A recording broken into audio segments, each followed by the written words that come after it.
Orar, Padre nuestro, que te damos la gloria y la honra porque eres bueno con nosotros, porque nos da la oportunidad nuevamente de estar hoy aquí reunidos para aprender de ti, para seguir caminando en integridad. Ayúdanos para poner atención y para ser hacedores de lo que estamos aprendiendo. Ayúdanos, ayúdanos a aprender y a vivir en una adoración constante, real y verdadera, para que tú puedas ser glorificado en todo lo que hagamos, en todo lo que tú nos mandas a hacer cada día. Como jóvenes, como adultos, que tú obres en cada uno de nosotros. Nos ponemos hoy en tus manos. En Cristo Jesús oramos. Amén. Ok, el tema va a ser la rendición a Dios, que está todavía dentro del tema de integridad, que es lo que la serie que estamos llevando, por decirlo de esa manera. Y voy a empezar diciendo que la expresión, lo único constante, es el cambio constante. Hay una expresión que dice eso. Lo único constante es el cambio constante y parece más cierta cada año que pasa en la vida. En la presente cultura tecnológica, uno podría agregar la siguiente frase a ese cliché. Y la actividad constante. Lo único constante es el cambio constante y la actividad constante. Sería muy difícil encontrar a alguien en el mundo de los negocios que no dependiera diariamente de su agenda para poder controlar y para poder mantener el acelerado ritmo de vida actual. Y también algunos de nosotros, cuando somos mayordomos, buenos mayordomos en lo que hacemos, que somos autodisciplinados en nuestro diario vivir y tenemos en orden nuestro día, ¿no? Nuestra agenda que tenemos que hacer cada día poniendo como prioridad pues las cosas de Dios, ¿no? Como creyentes, lo que a Él le agrada. La oración, el estudio de la palabra. O al menos así debería de ser. Cada día parece traer nuevas tensiones y nuevos desafíos, ¿verdad? Ya sea en el hogar, o en el trabajo, o incluso en la iglesia. Y en medio de una cultura así, pues la gente se esfuerza constantemente por equilibrar sus prioridades. Hablamos de incrédulos, pues ellos miden sus prioridades de acuerdo a como ellos les parece, ¿no? No conforme la Biblia dice, sino conforme ellos lo van pensando para hacer lo correcto y hasta para encontrar nuevas vías para lograr el éxito. Y hablamos de creyentes, pues obviamente también todos los días busca la forma de equilibrar sus prioridades. Primero son las cosas eternas y luego son las terrenales. Hace tesoros en el reino de los cielos y donde está tu corazón está tu tesoro, ¿no? Entonces el creyente también tiene que ser sobrio en esto. Este escenario que vamos a ver se aplica también a muchos de nosotros, porque muchos de nosotros buscamos constantemente soluciones nuevas para una vida más efectiva, ya sea tanto temporal como eterna. Nosotros como cristianos a veces andamos buscando nuevos libros, nuevos videos, seminarios y algunos software para tener un progreso pragmático, emocional y espiritual. Y a veces parece que nos olvidamos que el secreto de una vida equilibrada no radica en ningún programa, ninguna actividad, ni tampoco en un torbellino de esfuerzos de autoayuda. Entonces, ¿de qué radica la vida espiritual equilibrada como creyentes? Hablando ya de hombres y mujeres creyentes. Radica en tener una relación adecuada y fundamental con el Señor. De ahí parte todo. Lo triste es que muchos lo están buscando en programas, actividades, trabajo, etcétera, etcétera.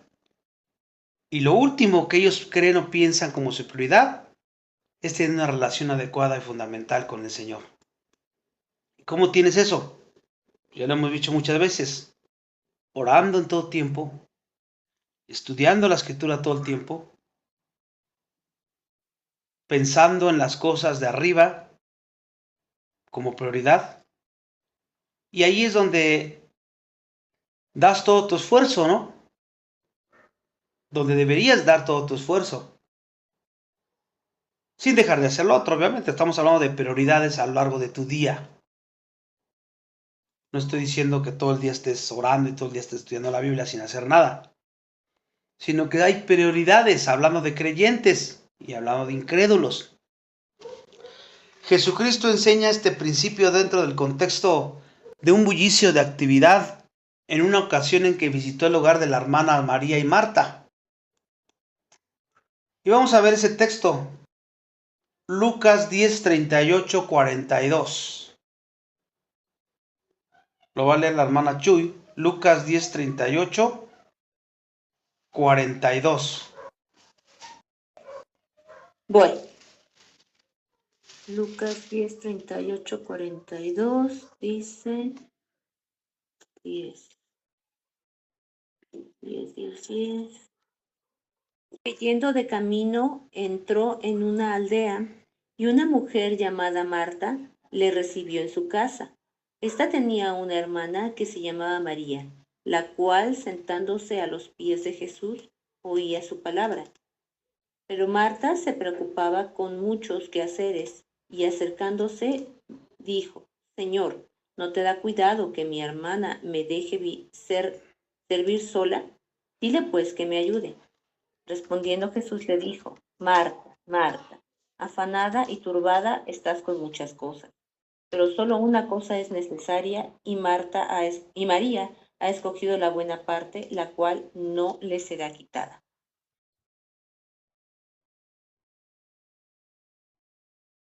Ok, entonces aquí podemos ver nosotros una historia de Marta y María, donde podemos ver las prioridades que tenía cada una de ellas, ¿no? Marta afanada y María se sentó a oír a Jesús, a sus pies de Jesús. Entonces, cuando vemos nosotros esto, podemos darnos cuenta del peligro del activismo, ¿verdad? Marta representa el servicio ferviente pero afanado y preocupado. Ella estaba haciendo algo bueno, servir a Jesús y a sus invitados, porque ese era el momento en que lo hacían, pero su motivación se desvió y su servicio se convirtió en una carga para ella. Eso es lo que pasa cuando estás sirviendo o estás haciendo algo no para el Señor o no por la motivación correcta. El servicio se convierte en una carga. ¿Qué hizo? Ahí vemos con ella, la llenó de estrés. ¿Y qué hizo? Se quejó. Te estresas y te empiezas a quejar de todo y de todos. El afán de Marta le impidió disfrutar la presencia de Cristo. Y a veces nuestros afanes no nos permiten disfrutar la presencia de Cristo. ¿Cómo? El orar me aburre, estudiar la palabra me aburre. Pues ahí se ve dónde está tu corazón. El afán de Marta le impidió disfrutar la presencia de Cristo y a veces eso nos puede pasar a nosotros como creyentes. Y aquí es donde nosotros debemos de evaluar si nuestro servicio a Dios, ya sea en la iglesia o en tu trabajo o en tu familia, se ha convertido en un activismo sin corazón, en un activismo sin amor, un amor ágape, principalmente a Dios. Te preguntaría, ¿estás tan ocupado haciendo cosas para Dios que te has olvidado de pasar tiempo con Dios? Porque a veces estamos más ocupados dizque haciendo cosas para Dios. Y como podemos entender, no es lo mismo servir a la iglesia o servir a tu familia que servir a Dios.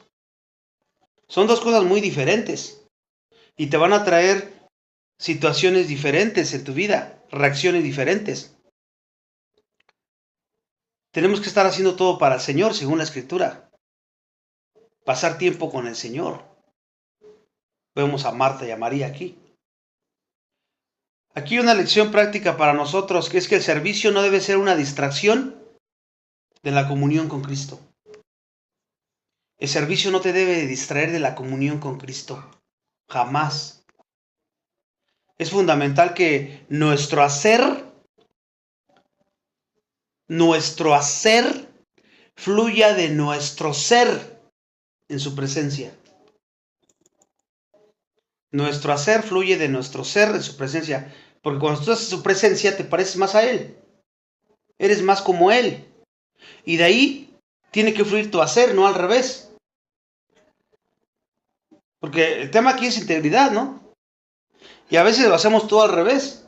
Estamos haciendo y haciendo, pero sin ser como Él. Sin ser o andar como Él anduvo. Que es lo que nos lleva a estar en su presencia como nuestra prioridad en cada momento de nuestra vida. María representa, ya vimos la Marta, pero María representa la adoración y la comunión con Jesús, ¿verdad? Ella eligió la mejor parte, sentarse aquí a los pies del Señor para escuchar su palabra. Fíjese qué tan importante es esto. Ella eligió sentarse a los pies del Señor para escuchar su palabra. Y su acción, alguien pudieran pensar, es que era perezosa, ¿no? Por eso no quería hacer qué hacer, sino que se sentó ahí. Pero no era pereza, sino una muestra de que su prioridad, que era la relación con Jesús por encima de todas las tareas del hogar. ¿Y tú cuántas veces lo has hecho al revés? No, es que no tengo tiempo. Ya sea tus tareas de tu hogar, de tu trabajo, de tu familia, lo que tienes que hacer, y no digo que esté mal que lo hagas, tenemos que ser buenos mayordomos en todo, pero ¿cómo puedes poner eso como tu prioridad? Porque cuando escuchas la palabra, cuando oras la palabra, cuando estás estudiando un estudio, estás haciendo lo que está haciendo María. ¿Qué? Escucho. ¿Por qué? Porque el quehacer va a seguir ahí, ¿verdad? El trabajo va a seguir ahí. Cumples con lo que tienes que hacer, etcétera, etcétera. La escuela, lo que estés haciendo. Porque siempre Dios sale perdiendo. Siempre Dios sale perdiendo todo. Porque ponemos otras cosas como nuestra prioridad. Y lo que estamos viendo según este texto que leímos, nada debe de estar por encima de nuestra relación con Jesús y cultivar nuestra relación con Jesús. Siempre debe de haber un momento. Pese de todo el ajetreo, todo lo que hacemos a lo largo del día, siempre tenemos que buscar esto como nuestra prioridad en nuestra vida. María reconoció que la oportunidad de estar con Cristo era temporal, ¿verdad? Y no debía de ser desperdiciada. Tú no sabes cuánto tiempo vas a vivir. Puede ser, hoy es tu último día, todavía no termina. Mañana, una semana, 2 semanas. ¿Y cómo lo aprovechaste? ¿Cuánto tiempo pasaste con el Señor? Escuchando su palabra, meditando su palabra. ¿Cuánto tiempo? Por eso la Biblia dice que hay que aprovechar el tiempo porque los días son malos. Y la forma para el creyente, porque estoy hablando de creyentes, es aprovecharlo de esta manera y no desperdiciarlo, desperdiciar esas oportunidades que tengas de sentarte con Cristo, escuchar a Cristo y no hacerlo. El pasaje nos recuerda que es solo una cosa realmente necesaria. Así Jesús lo dijo. ¿Cuál es? Escuchar la voz de Dios y estar en su presencia. ¿Estás de acuerdo conmigo o no estás de acuerdo conmigo? Esa es una cosa necesaria ya como hijo o hija de Dios. Escuchar la voz de Dios y estar en su presencia. Y te pregunto, ¿estás dedicando tiempo deliberado a la lectura de la Biblia, a la oración? Y no deprisa, porque luego a veces lo hacemos y andamos rapidito porque tengo otras cosas que hacer. Y todo prisa y distrayéndonos por aquí y por allá y andamos buscando. ¿Estás dedicando tiempo realmente a la lectura de la Biblia y la oración sin prisa y sin distracciones? ¿O al ahí se va? Ya cumplí.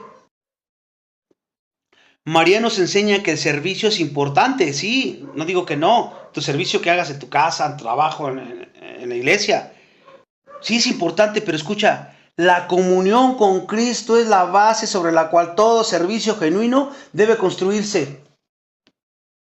La comunión con Cristo.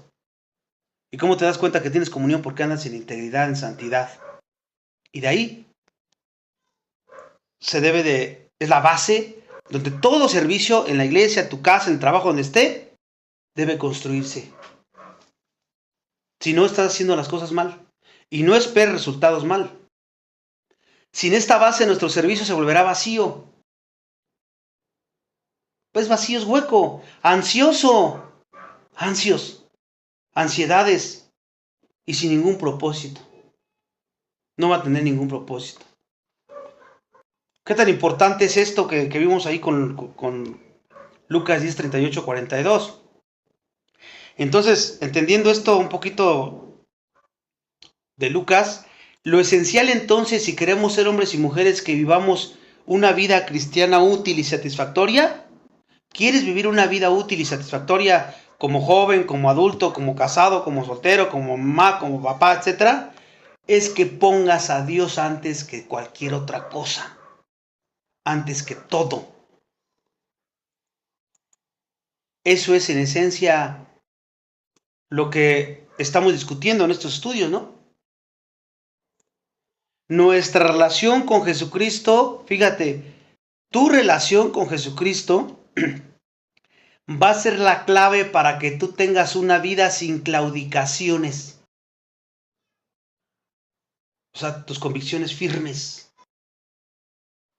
Tus convicciones sobre lo que eres en Cristo y quién eres, dependen de tu relación que tengas con Cristo. Todo esto lo recuerdo porque necesitamos recapturar la pasión del Señor, su pasión y su perspectiva en cuanto a cómo vivir una vida que glorifica a Dios. Y hay varios deberes prácticos que pueden ayudarnos a llevar a cabo esto. Vamos a ver primero en Hebreos 13, 10, 21. Hebreos 13, 10, 21. Deberes prácticos que pueden ayudarnos a llevar a cabo esto que estamos viendo. Altar, del cual no tienen derecho de comer los que sirven al tabernáculo, porque los cuerpos de aquellos animales cuya sangre, a causa del pecado, es introducida en el santuario por el sumo sacerdote, son quemados fuera del campamento. Por lo cual también Jesús, para santificar al pueblo, mediante su propia sangre, predicó fuera de la puerta. Salgamos, pues, a él, fuera del campamento, llevando su vituperio, porque no tenemos aquí ciudad permanente, sino que buscamos la porvenir. Así que ofrezcamos siempre a Dios, por medio de él, sacrificio de alabanza, es decir, fruto de labios que confiesan su nombre. Y de hacer bien y de la ayuda mutua no os olvidéis, porque de tales sacrificios se agrada a Dios. Obedeced a vuestros pastores y sujetaos a ellos, porque ellos velan por vuestra alma, como quienes han de dar cuenta, para que lo hagan con alegría y no quejándose, porque esto no os es provechoso. Orad por nosotros, pues confiamos en que tenemos buena conciencia, deseando conducirnos bien en todo. Y más os ruego que lo hagáis así, para que yo os sea restituido más pronto. Y el Dios de paz que resucitó de los muertos a nuestro Señor Jesucristo, el gran pastor de las ovejas, por la sangre del pacto eterno, os haga apto en toda obra buena para que hagáis su voluntad, haciendo Él en vosotros lo que es agradable delante de Él por Jesucristo, al cual sea la gloria por los siglos de los siglos. Amén. Ok, en ese texto que acabamos de leer, del 10 al 21, vamos a ver varios deberes prácticos que nos pueden ayudar a llevar a cabo esto que acabo de decir. Hay 4 áreas de conducta cristiana que están ahí, que si las obedecemos, van a demostrar que somos personas de integridad cuando decimos amar a Dios por encima de todas las cosas de las demás. O sea, hay acciones prácticas que tú debes estar haciendo para poder decir que realmente andas en integridad y que amas a Dios. No nada más por decirlo, ¿verdad? Sino hay unas pruebas que se van a ver. La primera sería separación del mundo. Entonces aquí vemos el primer mandato, es que debemos separarnos del mundo. Les decía, el primer mandato es que debemos separarnos del mundo. El autor de Hebreos dice, por lo cual también Jesús, para santificar al pueblo por medio de su propia sangre, padeció fuera de la puerta. Salgamos pues a él, fuera del campamento, llevando su vituperio. Esta es la primera. Debe de haber una separación del mundo. Y de estos versículos podemos derivar una analogía de la vida cristiana. Nosotros seguimos el ejemplo de Cristo y nos tenemos que separar de un mundo pecaminoso. Así como Jesús murió fuera de Jerusalén, aparte del viejo mundo del judaísmo y lejos de los pecados del pueblo, nosotros también debemos vivir separados del mundo, no formando ya parte de sus normas. A eso me refiero, no que te alejes de las personas, sino que no formes parte de sus normas, de sus principios, de sus prácticas pecaminosas que ellos viven, sus filosofías. A eso me refiero cuando digo separarme del mundo. Y debemos estar dispuestos a vivir separados del sistema, todo eso de ese sistema maligno. Y también obviamente a sufrir la persecución o el ridículo. ¿Por qué? Por tu consagración a Cristo, porque a veces te va a pasar con los del mundo, con las personas del mundo que practican ese sistema, ¿no? Vamos a ver cómo el apóstol Pablo nos recuerda también en 2 de Corintios 6:14. El apóstol Pablo nos lo recuerda. Somos templos del Dios viviente.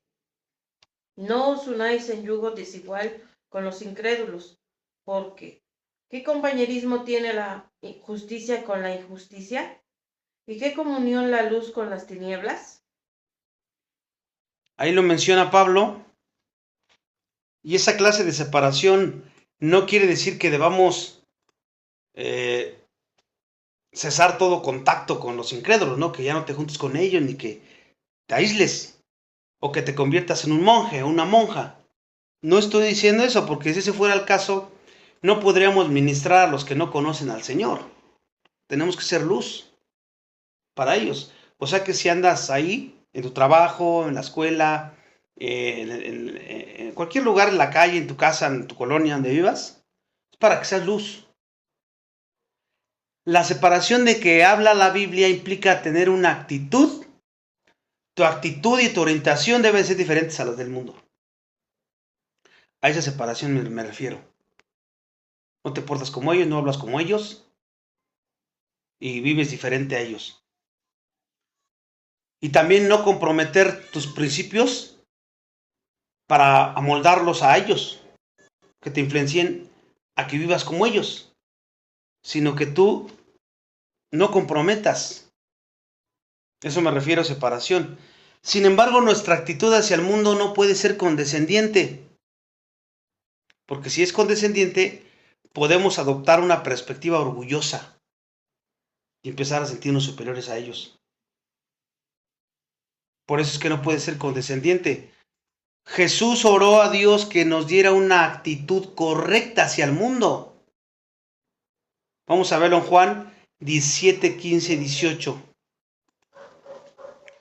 Vamos a ver cómo Jesús oró que nos diera una actitud correcta hacia el mundo y una relación apropiada con el mundo. No ruego que los quites del mundo, sino que los guardes del mal. No son del mundo, como tampoco yo soy del mundo. Santifícalos en tu verdad, tu palabra es verdad. Como tú me enviaste al mundo, así yo los he enviado al mundo. Ahí vemos que tenemos una actitud correcta hacia el mundo y una relación apropiada con el mundo.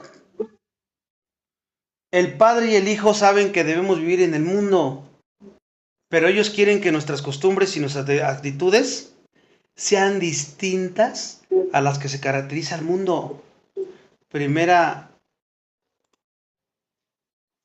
de Juan, esa no la di, la voy a decir yo, porque no le puse ahí la cita. Dice, vivir una vida verdaderamente separada del mundo no es fácil, obviamente, pero el apóstol Pablo dice, a ver, segunda de Timoteo 3:12, ¿esa sí la di?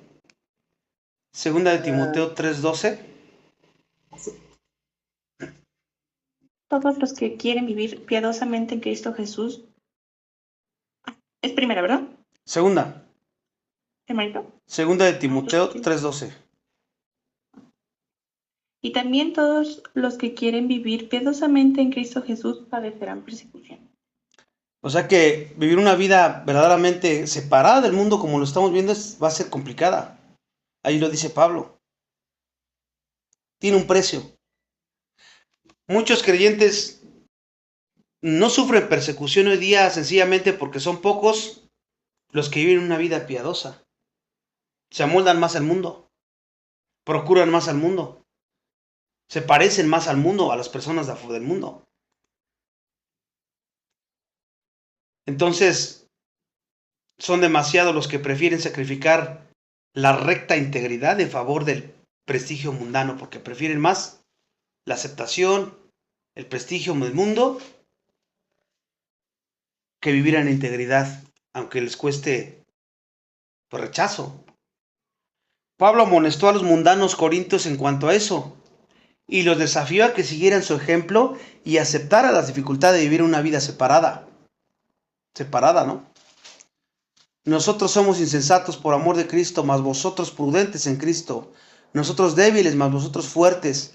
Vosotros honorables, mas nosotros despreciados. Hasta ahora padecemos hambre, tenemos sed, estamos desnudos, somos abofeteados y no tenemos morada fija. Ahí le habló a los corintios y los desafió a que siguieran su ejemplo. Él sufría todas esas penalidades. Y los falsos, pues el mundo los aceptaba bien y no sufría nada. Y por eso les dice eso. Entonces, lo primero que tiene que estar ocurriendo en tu vida para que tú digas que eres una persona íntegra y que realmente tienes una relación con Dios es esto en la práctica. Que realmente te separaste de esa manera del mundo. Número 2. Tienes que vivir una vida de sacrificio. Una vida de sacrificio porque todos los cristianos o profesos saben que Jesucristo se ofreció en sí mismo al único sacrificio por sus pecados, como único sacrificio por sus pecados. Lo sabemos, ¿verdad? Que se sacrificó por nuestros pecados. Pero muchos de nosotros a menudo olvidamos que Dios requiere un sacrificio de nosotros en forma de alabanza a Él y de servicio a los demás. Y eso está en 13, 15, 16, que es Hebreos 13, 15, 16. Salgamos pues a él fuera del campamento, llevando su vituperio, porque no tenemos aquí ciudad permanente, sino que buscamos la porvenir. Así que ofrezcamos siempre a Dios, por medio de él, sacrificio de alabanza, es decir, fruto de labios que confiese su nombre. Y de hacer bien y de la ayuda mutua no os olvidéis, porque de tales sacrificios se agrada a Dios. Ahí está, muchos de nosotros hemos olvidado que Dios requiere un sacrificio de nosotros. Él se sacrificó, pero Él requiere un sacrificio, ¿cuál? En forma de alabanza a Él y de servicio a los demás, como lo que vamos de leer aquí en Hebreos. Los autores de los Salmos sabían mucho acerca del primer aspecto de una actitud sacrificial. Y vamos a ver Salmos 7:17. La siguiente, Salmos 43:5. Primer Salmo 7:17. Para que vean cómo lo dice el salmista. Salmo 7:17 dice: Alabaré a Jehová conforme a su justicia y cantaré al nombre de Jehová el Altísimo. Ahora Salmos 43:5. Salmos 43:5. ¿Por qué te abates, oh alma mía? ¿Y por qué te turbas dentro de mí? Espera en Dios, porque aún he de alabarte, salvación mía y Dios mío. Ya ven cómo los salmistas sabían mucho acerca del primer aspecto de una actitud sacrificial. Y 108:3, Salmo 108:3. Te alabaré, oh Jehová, entre los pueblos. A ti cantaré salmos entre las naciones. Nuevamente ahí está. Los 3 salmos. Entonces, entendiendo esto, el ofrecer sacrificio de alabanza, estamos hablando de la alabanza aquí, en los salmos, no debe ocurrir solo cuando recibimos una bendición de Dios. Porque cuando recibimos bendiciones, pues empezamos a alabar y a dar gracias a Dios, ¿verdad? En nuestra perspectiva humana, porque sabemos que en Cristo todo lo que nos pasa es bendición y todo está bien. Pero a veces tenemos otra perspectiva mundana, por decirlo así, y no damos esa bendición a Dios. Pero aquí, viendo estos salmistas, ese sacrificio de alabanza debe caracterizarnos en todo momento y en todas las circunstancias. Pablo lo manda también en 1 Tesalonicenses 5:18. Ahí vamos a ver cuándo debemos hacer eso. 1 Tesalonicenses 5:18. 18 dice: todo, porque esta es la voluntad de Dios para con vosotros en Cristo Jesús. ¿En qué debemos dar gracias? En todo. Según aquí, ese dad es una orden, es tan imperativo. Es un mandato, o sea, si no lo haces es pecado, porque es un mandato. El apóstol Juan nos advierte que esas palabras deben acompañar a un segundo aspecto de la vida de sacrificio, que es el servicio práctico. Ya vemos la alabanza, ahora el servicio práctico y las buenas obras al prójimo. Primera de Juan 3:18, vamos a ver cómo lo menciona Juan ahí. Después de la alabanza, el sacrificio de alabanza, ahora el sacrificio de buenas obras al prójimo práctico. Primera de Juan 3:18. Ni de lengua, sino de hecho y en verdad. Está clarísimo, a pesar de que está corto. Entonces ahí podemos entender también que el dar la prioridad a Dios en nuestra vida, porque todo esto va a ocurrir solamente si está dando la prioridad a Dios en tu vida, como lo hizo María en el texto que vimos atrás. Si no, no va a ocurrir esto. Cuando tú le das la prioridad a Dios en tu vida y adorarlo sobre todas las cosas, resultará en tu casa, en tu trabajo, en la iglesia, en todos lados te vas a portar así.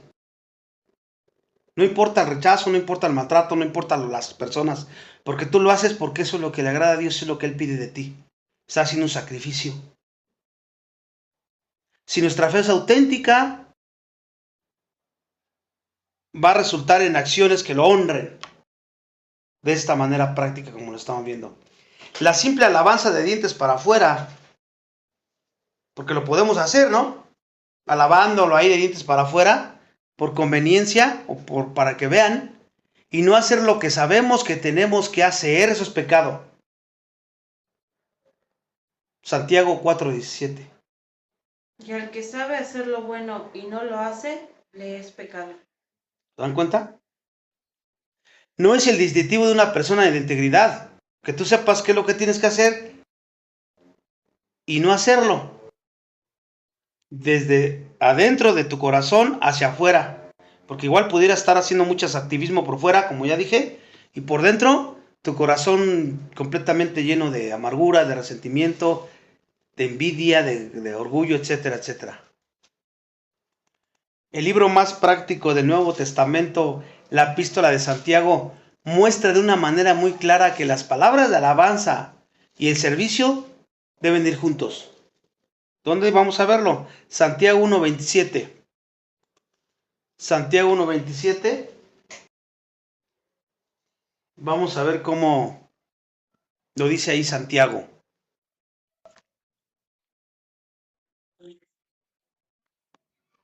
Santiago 1:27 voy. Santiago 1:27. Las palabras de alabanza y el servicio deben ir juntos. Fíjense cómo lo dice ahí. La religión pura y sin cúpula delante de Dios el Padre es esta: visitad a los huérfanos y a las viudas en sus tribulaciones y guardarse sin mancha del mundo. ¿Ya ven? Básicamente es lo que estamos viendo. Si tú quieres sentir que tienes que ser un cristiano verdadero, esa es la prueba. Alabanza y servicio juntos. Porque el servicio no nada más cuando vas a la iglesia, sino es en tu casa, en todos los lugares donde tú estés, estás sirviendo a Dios. Primera de Juan 4:20. Vamos a ver cómo resume una vez más la naturaleza crucial de este punto y lo que significa en realidad si no lo obedecemos. Primera de Juan 4:20. Dice, yo amo a Dios y aborrece a su hermano, es mentiroso, pues el que no ama a su hermano, a quien ha visto, ¿cómo puede amar a Dios a quien no ha visto? Ahí vemos lo que significa en realidad si no hacemos lo que estamos estudiando. Si tus acciones no se corresponden con tu profesión de amor y alabanza a Dios que dices tener como hijo hija de Dios, no tiene no tiene ninguna para suponer que eres parte de la familia de Dios. ¿Con qué lo vas a hacer? ¿Con qué lo vas a probar? Nada más porque lo digas, no. Tiene que ir llevado de tus acciones. Punto número 3. Una actitud sumisa. Una actitud sumisa. Acuérdense que estamos viendo que las características para probar que realmente amas a Dios y sirves a Dios. Lo primero que vimos es separación del mundo y llevamos también una vida de sacrificio, que ya la acabamos de ver en alabanza y en hechos. Y la tercera es una actitud sumisa. Aquí el escritor de Hebreos menciona una tercera área clave de la actitud y de la conducta que prueba la verdad de la integridad del creyente delante del Señor, que es la sumisión. Hebreos 13:17. Ahí vamos a ver a los líderes espirituales. Obedeced a vuestros pastores y sujetaos a ellos, porque ellos velan por vuestras almas, como quienes han de dar cuentas, para que lo hagan con alegría y no quejándose, porque esto no os es provechoso. Además de la obra del Espíritu, Dios gobierna a través de los hombres controlados por el Espíritu, que son los que dirigen la iglesia, como lo acabamos de ver ahí, que obedezcamos a nuestros pastores. Dios ha diseñado a su iglesia de tal modo que hombres calificados y divinamente señalados le presidan. Obviamente, con la ayuda de Dios, determinen su dirección, enseñen la palabra y ofrezcan guía y orientación al pueblo de Dios. Toda la iglesia del Nuevo Testamento tenía esos hombres que les llamaban ancianos y obispos. Hechos 20:28. Ahí lo mencionan, donde en el Nuevo Testamento los había. Hechos 20:28. Por tanto, mirad por vosotros y por todo el rebaño en que el Espíritu Santo os ha puesto por obispos, para apacentar la iglesia del Señor, la cual él ganó por su propia sangre. Y primera de Pedro 5:2-3. Primera de Pedro 5:2-3 también lo vamos a ver.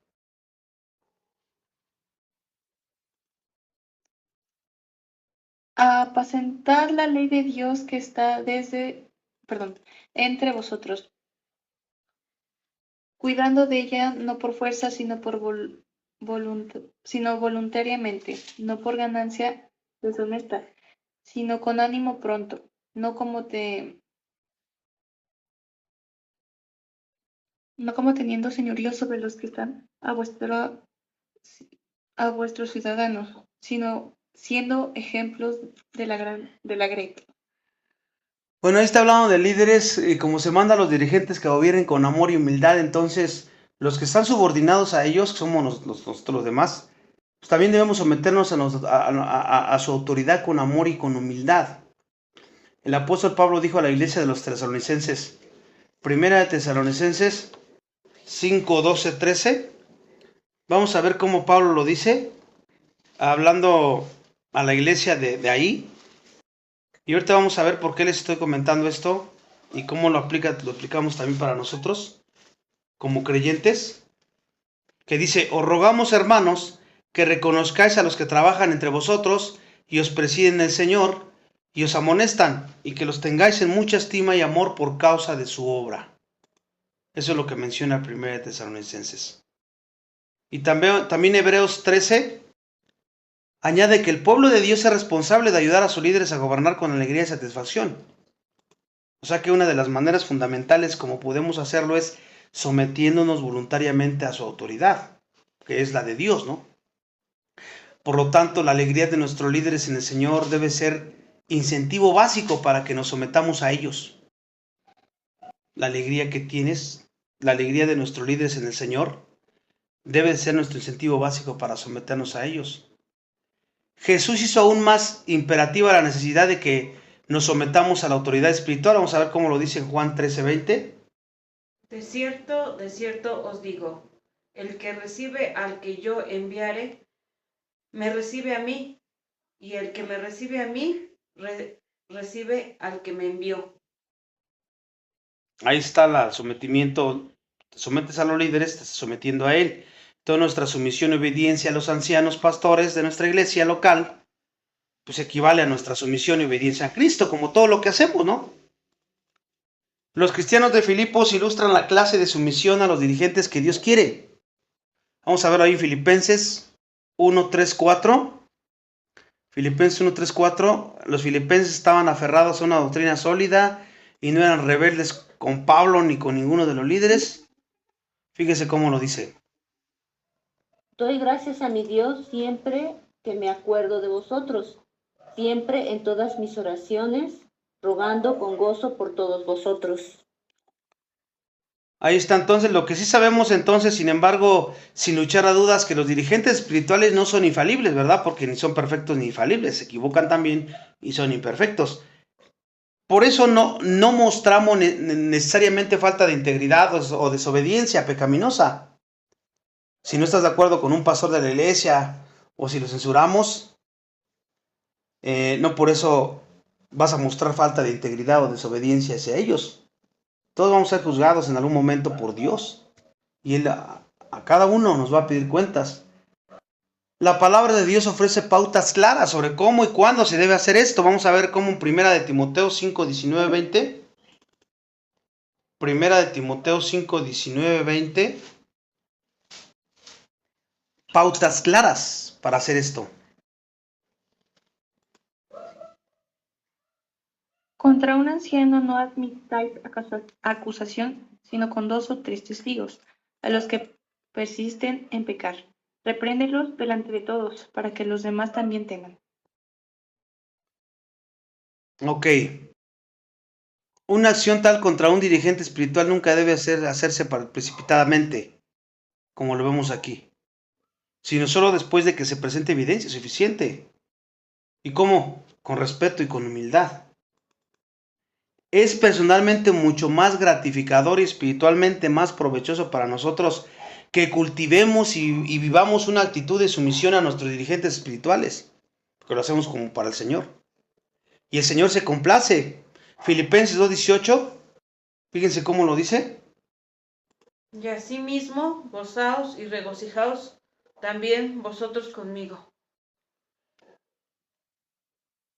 Ahí está, el Señor se complace cuando ellos se alegran y nosotros también nos gozamos por andar en obediencia a Dios.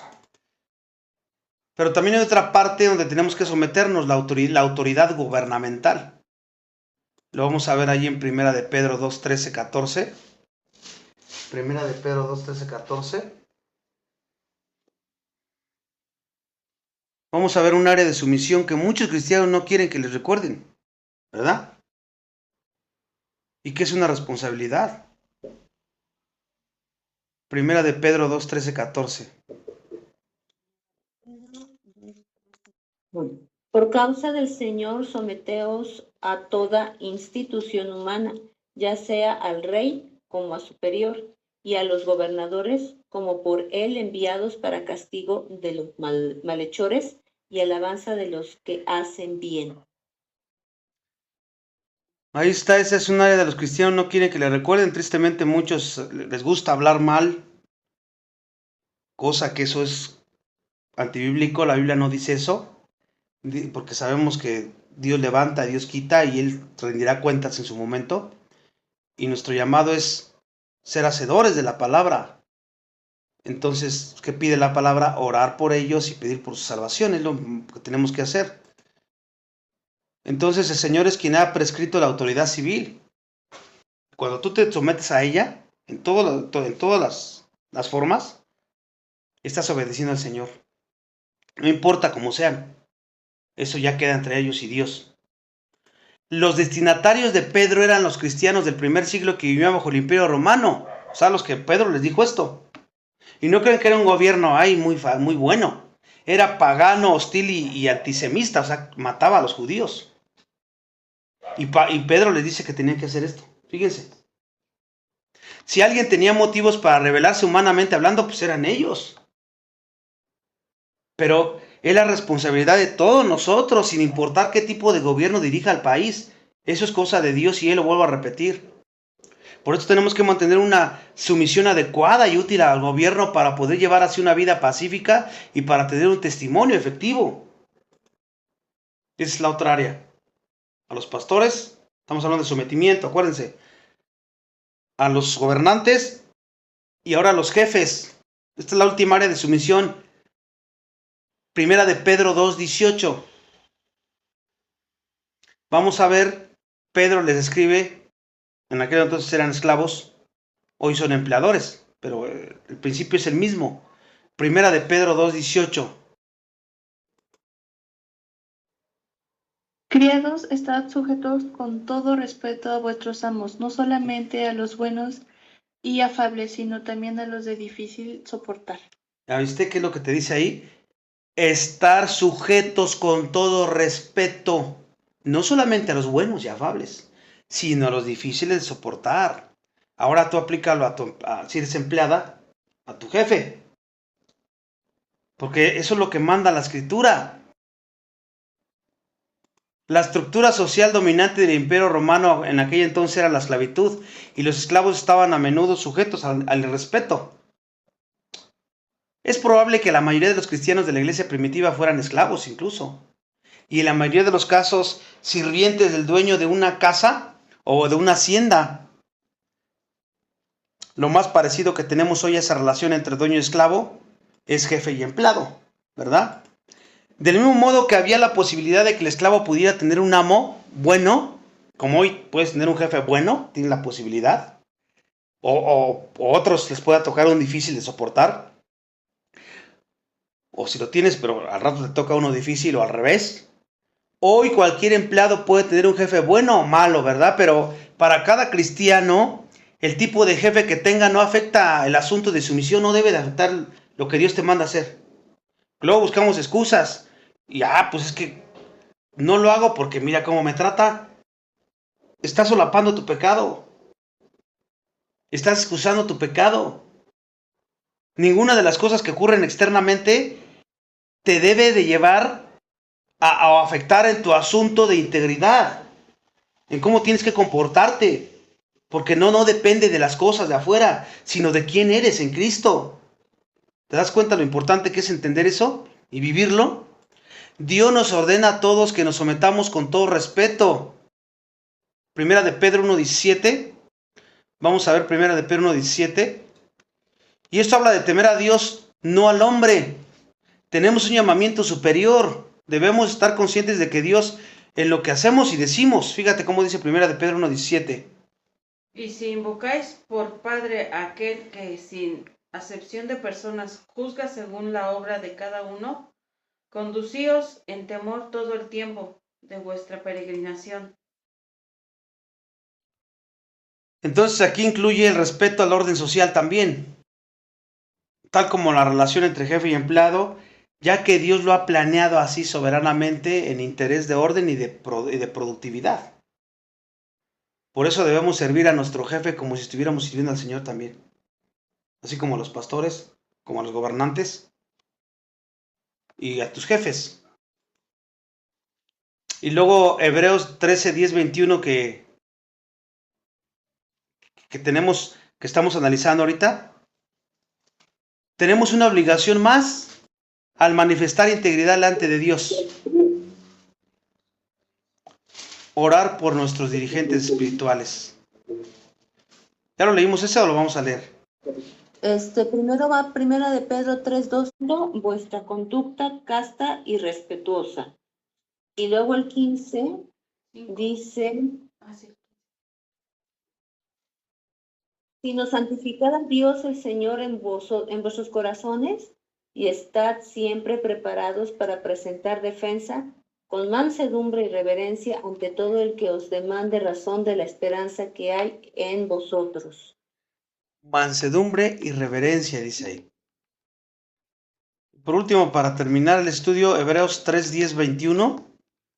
Vamos a ver, tenemos una obligación más al manifestar integridad delante de Dios. Ya lo leímos ese.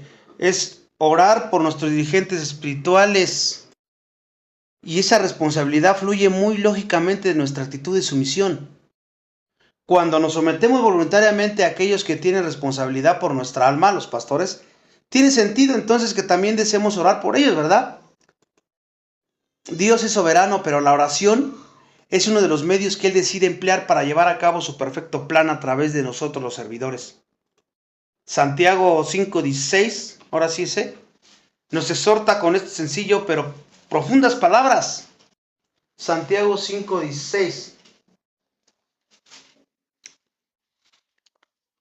Fíjese qué sencillas palabras, pero profundas dice ahí. Dice, confesaos vuestras ofensas unos a otros y orad unos por otros para que seáis sanados. La oración eficaz del justo puede mucho. En esto debemos estar centrados. Todo servidor de Cristo necesita las oraciones de aquellos a quienes ministra. Porque igual los pastores, predicadores, maestros tienen pecados. No crean que no tienen pecados. Tienen debilidades y tienen limitaciones humanas. Si no somos fieles orando por los que nos lideran en la iglesia, no serán tan efectivos en su obra como el Señor quiere que lo sean. Pedro siempre decía, oren por mí.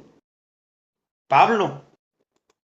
Los líderes del Señor enfrentan una oposición y una tentación espiritual más que los demás, más intensa que el creyente común.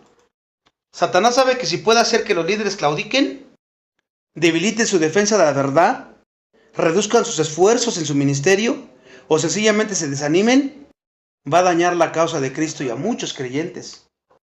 Por eso tenemos que estar orando todo el tiempo por nuestros líderes, por nuestros pastores. Es por eso que el apóstol Pablo pedía: orad por mí a fin de abrir mi boca, para que cada que abra mi boca me sea dada palabra para dar a conocer con denuedo el ministerio del Evangelio. La cita que les di ahí, que es Efesios 6:19. Si Pablo podía eso, definitivamente todos los ministros del Evangelio necesitan y merecen nuestras oraciones, ¿verdad? Evidentemente el escritor de Hebreos era un líder de la iglesia o de las iglesias a las que estaba escribiendo. Y al igual que Pablo pedía confiadamente que las personas oraran por él y por todos los líderes. Hebreos 13:18. Ya estamos terminando el estudio. Hebreos 13:18. Vamos a ver cómo lo menciona ahí. Él pedía que oraran por él. Orad por nosotros, pues confiamos en que tenemos buena conciencia deseando conducirnos bien en todo. Entonces, esto significa el Espíritu Santo les ayude a discernir lo que es correcto y lo que le da capacidad de hacerlo. Una buena conciencia nos permite ser honestos con nosotros mismos y con los demás, que es exactamente lo que hace el autor de Hebreos. Él podía decir honestamente que había servido bien a las personas que había tenido bajo su cuidado y supervisión. Delante de Dios tenía el derecho de esperar que su rebaño intercediera por él. Los dirigentes espirituales auténticos, aquellos a quien Dios ha responsabilizado de nosotros y a quien verdaderamente les importa el bienestar de nuestras almas, necesitan y merecen nuestras oraciones. En resumen, nuestra integridad debe incluir nuestro reconocimiento de que Dios debe ser lo primero en nuestra vida, como ya lo dije, y de que tenemos que vivir de una manera que sea consciente con nuestro llamamiento, que sea consistente. Y una vez que obedecemos nuestras responsabilidades básicas ante el Señor y ante los que Él ha puesto por encima de nosotros, estaremos mucho mejor preparados para agradarlo a Él en las áreas esenciales de la santidad personal, pero por ahí tenemos que empezar, ¿no? En poco tiempo nos veremos reflejados en la siguiente descripción del discipulado realizado por un pastor en el siglo XIX, que dice: el verdadero cristiano posee tal sensación de su dependencia absoluta y tiene tal perspectiva acerca del absoluto derecho de Dios sobre él, que siente que todo lo que es y tiene le pertenece a Dios. Por eso su corazón está antes que nada dedicado al servicio de Dios. Tiene un placer sagrado por los deberes y planes que sabe que toda criatura de Dios debe llevar a cabo. El servicio a Dios no le es un trabajo molesto, sino uno en el que se siente involucrado alegremente y con todo su corazón. No hay nada que sus afectos estén tan firmemente consagrados y de lo que reciba tanto gozo copio en hacer lo que Dios le manda. Le encanta agradar y glorificar a su Redentor y hacer el bien a su prójimo. Mi comida, dice el Señor Jesús, es que haga la voluntad del que me envió y que acabe su obra. Y el discípulo, aunque esté lejos del alto estándar del ejemplo de su maestro, es en este respecto como su Señor. Hay un placer, una satisfacción del alma que disfruta en el servicio a Dios, que no puede impartir ninguna otra ocupación. ¿Se dan cuenta? No importa qué posición ocupe en el mundo. Puede ser un predicador del evangelio, un funcionario de la iglesia, un cristiano común. Puede ser un magistrado o un súbdito. Puede ser rico, pobre. Puede ser legislador, un abogado, un médico. Puede ser un granjero, un comerciante, un mecánico, un trabajador ordinario. Puede ser un marinero veterano, un bisoño, un amo, un servidor. Pero si es una criatura de Dios, su corazón estará dedicado a la labor de hacer el bien y de complacer y servir a Dios. Fin de la cita. Hasta aquí terminamos el estudio, hermanitas. Entonces vamos a orar a Dios que nos ayude. Padre, te damos gracias por la oportunidad que nos das de seguir aprendiendo de tu palabra. Te pedimos para que todo esto se haga una realidad en nuestra vida. Y perdónanos por las veces que no lo hemos hecho. Ayuda a cada uno de mis hermanos y mis hermanas para que sigamos cumpliendo el propósito por el que fuimos llamados. Nos ponemos en tus manos, sabiendo que tú terminarás la obra que empezaste en nosotros, aún a pesar de nosotros. Te pedimos todo esto en Cristo nuestro Señor. Amén.